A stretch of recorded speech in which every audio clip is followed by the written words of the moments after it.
देवी नमोस्तुते ओम नमो भद्रकाल्यै विद्या स्थानेभ्यो।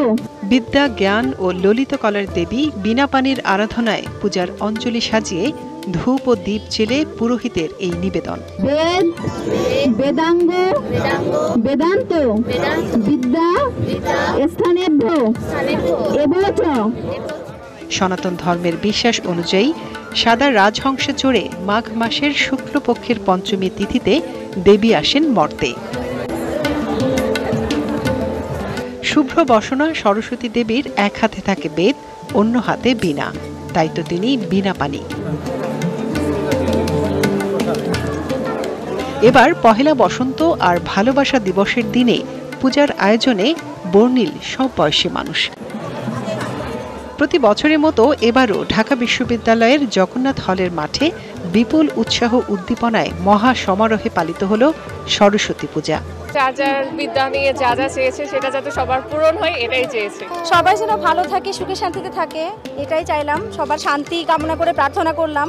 প্রায় ৭২টি বিভাগের শিক্ষার্থীদের উদ্যোগে এটা ছিল এক বিশাল আয়োজন। কে কার চেয়ে ভালো প্রতিমা গড়তে পারে হয়েছে সেই প্রতিযোগিতা। প্রতিটি বিভাগের নিজস্ব থিমে দেবীকে সাধ্যমতো সাজিয়েছেন শিক্ষার্থীরা। প্রতিবারই প্রত্যেকটা বিভাগ আলাদা আলাদা করে তাদের বিষয়ের সাথে মিল রেখে চেষ্টা করে নতুনত্বের মাধ্যমে দেবীকে স্মরণ করার জন্য, এবং তাদের এই প্রচেষ্টাগুলি পড়াশোনার পাশাপাশি এটা খুবই অনুপ্রেরণাদায়ক। জগন্নাথ হলে প্রায় ৮০ থেকে ১০০টা পূজা হয়। এটি শুধুমাত্র এখানেই যে অনন্য বৈশিষ্ট্য, এবং প্রতিটি বিভাগের ছাত্রছাত্রীরা তাদের একটি থিম চিন্তা করে এই পূজাগুলি করে। প্রত্যেকটি পূজা মণ্ডপে আপনি দেখবেন যে এক একটা থিম। আবার চারুকলা ছেলেরা যেই পুকুরের মধ্যে পূজাটি করছে, এই পুকুরের মধ্যে বিশাল তারা একটি আকৃতির সরস্বতীর প্রতিমা বানিয়ে এই পূজাটি করে। এই সব কিছু মিলে এটি কিন্তু সারা বাংলাদেশের সরস্বতী পূজার একটি মোটিভে পরিণত হয়েছে।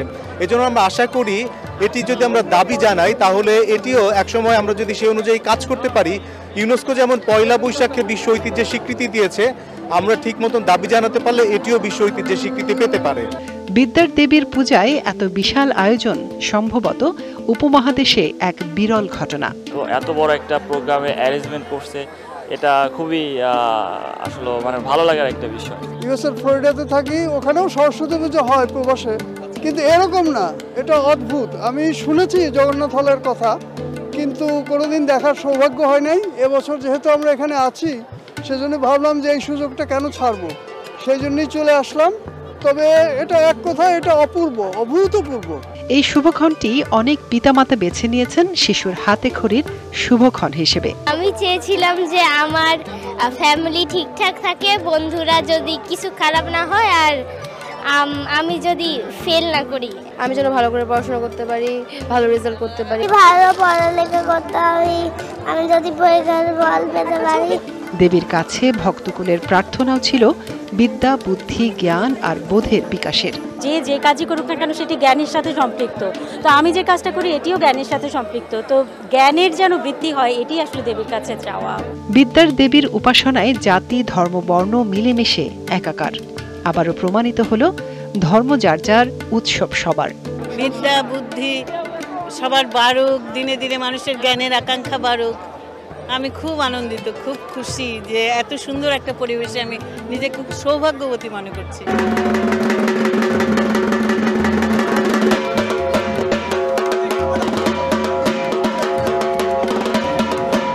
সূর্যাস্তের পর দেবীর আরাধনায় যুক্ত হয় নতুন এক মাত্রা।